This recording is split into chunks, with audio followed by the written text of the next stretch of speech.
7:17 en el territorio continental ecuatoriano, buscando la verdad en la revista de Opinión Democracia. Queremos saludar al doctor Daniel Pontón, académico experto en temas de seguridad, para analizar el momento que vivimos en el Ecuador. Sabemos que durante los últimos tiempos, meses, ha habido esta violencia inusitada para nuestro país, la acción del sicariato, las muertes violentas. ¿Cómo podemos admitir uno de los tantos hechos, pero el último, cuando hay una incursión armada en un hospital, en un centro de salud de Guayaquil, que ha alarmado al puerto principal, cuando ingresa un grupo de armados, quienes han sido parte de la custodia de un ciudadano, ingresan y pretenden asesinar a quien se recuperaba luego de sufrir ya un atentado el viernes, y producto de esto, porque había custodia de quien estaba siendo atendido en la clínica, simplemente produjo un muerto y la detención de otros. ¿Qué estamos viviendo en el país ya cuando vemos estas incursiones armadas hasta en hospitales? Doctor Daniel Pontón, muy buen día. Buenos días, Miguel. Un saludo muy cordial a usted y a toda la audiencia.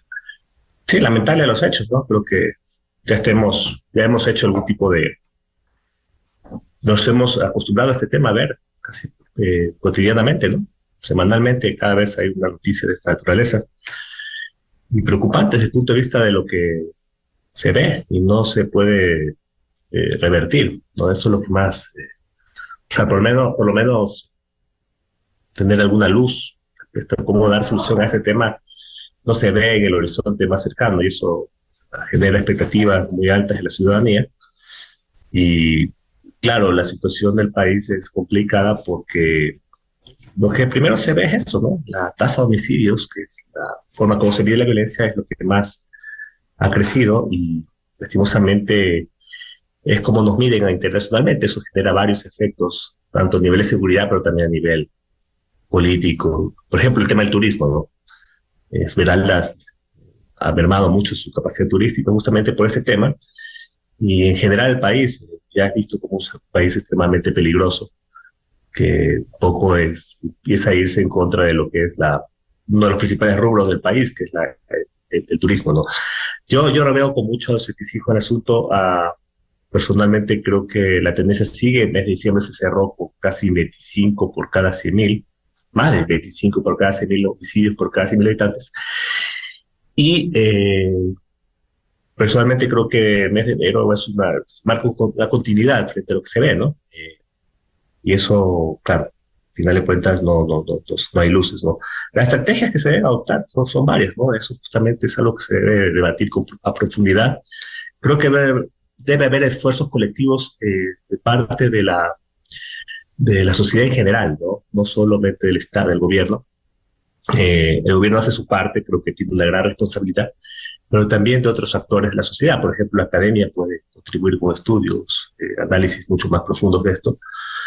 Somos pocos realmente los que tratamos de analizar estos temas de una manera más académica, y lastimosamente aquí hay que dar esfuerzos, ¿no? O sea, más bien, esto hay que dar esfuerzos, y lastimosamente no se ve eso en la sociedad en general.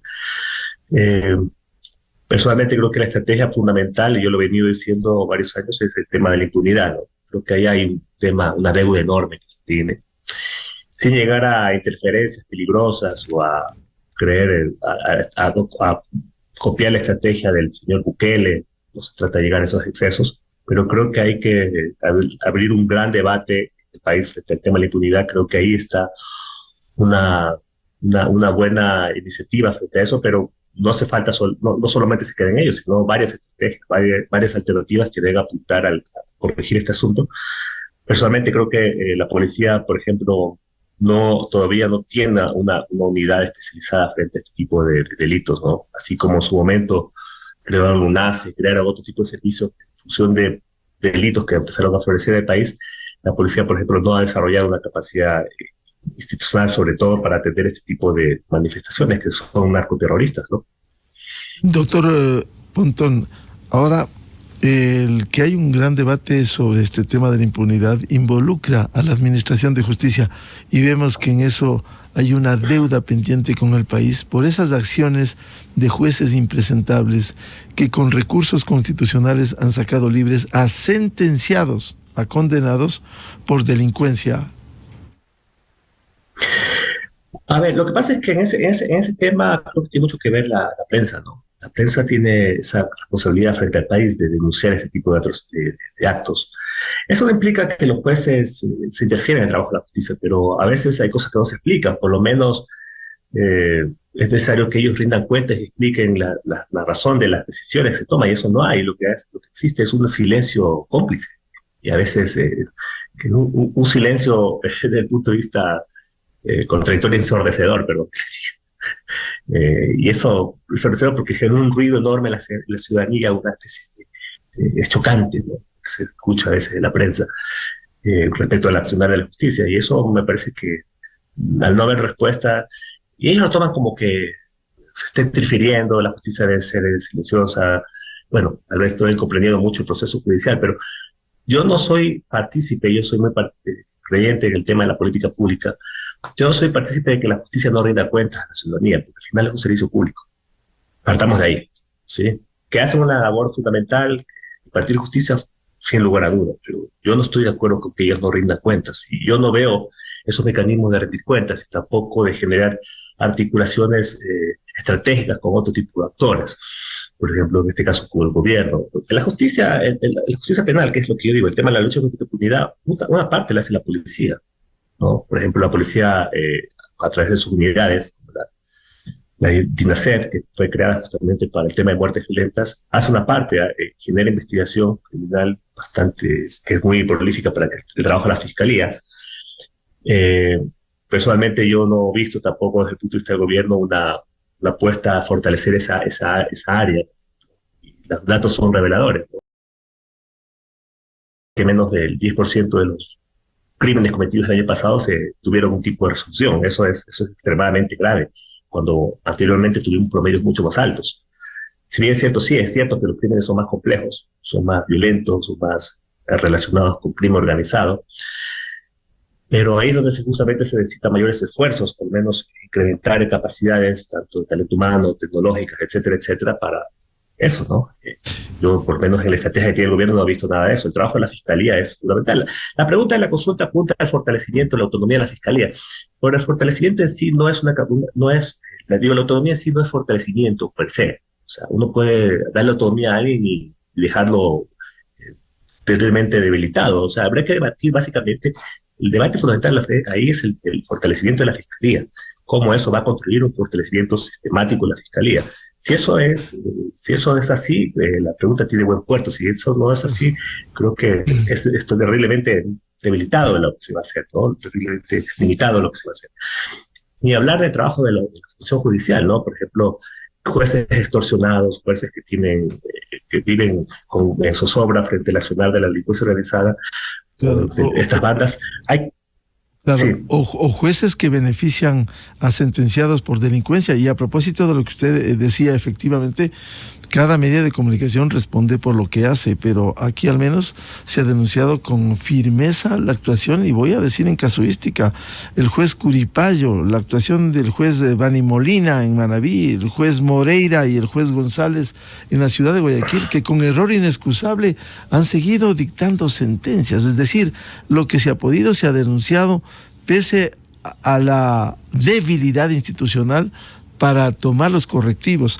Ahora, a propósito de la consulta que usted señalaba, doctor Daniel Pontón, en el caso de la primera pregunta, si bien, al igual que el resto de preguntas, no van a solucionar los problemas estructurales de fondo, por lo menos no podría sentar la base, generar una imagen de país, el que se abra la posibilidad de extraditar a ecuatorianos vinculados al crimen transnacional organizado?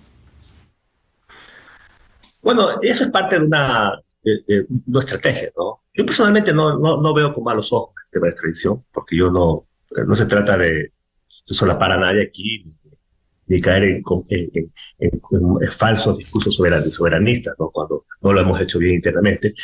Y a ver, y es cierto que el delito como el narcotráfico, el crimen organizado son delitos transnacionales que afectan no solo al Ecuador, a un grueso de países. Y en ese sentido, abrir la puerta de extradición siempre va a ser bienvenida desde el punto de vista de la señal que se da como país, ¿no? Ahora, que eso va a generar repercusiones dentro de la accionar criminal, no lo dudaré. Por ejemplo, Colombia ha generado extradiciones, eso le sirvió para, de alguna otra forma, desmantelar los grandes carteles. Por ejemplo, Colombia de alguna otra forma ha entendido que esa estrategia generó que, por ejemplo, actualmente ya los grandes carteles en Colombia ya han desaparecido, pero sin embargo la producción de drogas sigue siendo un problema, ¿no? Sigue creciendo, ¿no? Entonces la estrategia va a cambiar. Pero hay un lema de ciencia de seguridad, hay luchas que hay que ganarlas, que evidentemente se saber a dónde llegan, ¿no? Y en este caso hay que derrotar a los grandes carteles de la droga o los grandes operadores, los grandes jefes de estas bandas criminales. Ahora, yo no sé si es que, eso sí, yo debato un poco con la portavoz del gobierno en este sentido, la señorita Sichel, ¿no? Diciendo que con eso se va a deportar a los choneros, se va a deportar a las bandas. Yo personalmente no creo que sea así, porque no creo que en este caso el señor Fito, los señores líderes de las bandas sean de interés de países, por ejemplo, como Estados Unidos.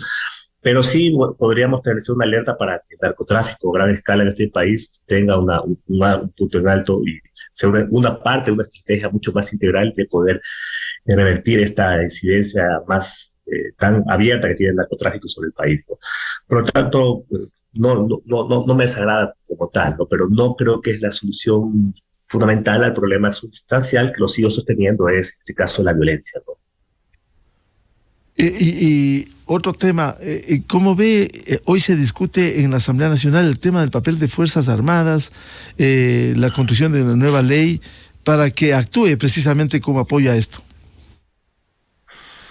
Bueno, yo espero que la Asamblea tenga un debate sensato. El problema de ese tema es que ha sido extremadamente manoseado en el país en los últimos décadas, por lo menos, ¿no? En su momento lo que estaba a favor, hoy está en contra, está a favor, y eso así no llegamos a nada. Eso demuestra también la debilidad institucional que se tiene en este país. Está muy al vaivén de la política y lo difícil que ha sido en este país consolidar una estrategia, una política de Estado en materia de seguridad. Espero que esto sea un punto de inicio de un debate importante. Yo personalmente estoy de acuerdo con que Fuerzas Armadas colabore con las fuerzas de policía. En casos específicos se trata de ponerlos en la calle a patrullar, no se trata de hacer acciones, y a veces el estado de excepción genera retrasos, genera inconvenientes desde la gestión pública y por lo tanto se necesita una participación mucho más aguda. Personalmente, si los actores políticos han sumado voces sobre eso, en este caso el correísmo que dice que van a apoyar, pues tendría una posibilidad de que eso pase en la Asamblea, en una reforma constitucional como se está planteando, y obviamente cuando eso llegue a la ciudadanía entendería que eso va a ser aceptado, ¿no? Entonces, personalmente espero que eso se resuelva, porque no podemos estar siempre al vaivén de la política, ¿no? Eso nos debilita muchísimo, estimado Miguel. Por ejemplo, el tema del error inexcusable, ¿no? Tanto se le estropeó, tanto se lo usó en años pasados frente al abuso de eso, y ahorita estamos diciendo que necesitamos sancionar jueces que no hacen su labor, ¿no? Lastimosamente era la labor que tenía en este caso el Consejo de la Judicatura para justamente evitar que los jueces hagan lo que les dé la gana, ¿no? Y lastimosamente ahorita estamos volviendo a retomar esto. Eso no implica, repito, que se vuelva a la figura o queramos imitar a la figura de Bukele, ni que queramos a Guillermo Lazo emerger como un soberano, como un dictador, sino simplemente que aquí cada quien haga su parte y que se ponga a un punto de alto el abuso que hay respecto al Estado de Derecho en este país. Bien. Al doctor Daniel Pontón, experto de seguridad académico, muchas gracias por ilustrarnos en temas de interés como la inseguridad que estamos viviendo y esta era de violencia que ojalá algún momento pare y se erradique en el Ecuador. Muchas gracias, Daniel, por su participación, muy amable. 7:31 en el territorio continental ecuatoriano, buscando la verdad en la revista de opinión Democracia. Vamos a una pausa publicitaria y tenemos previsto el diálogo con el señor ministro de la Producción y Comercio Exterior, Julio José Prado. Tema de interés, entre ellos está la alianza, las mesas productivas y las alianzas y los tratados y acuerdos comerciales que tiene el país.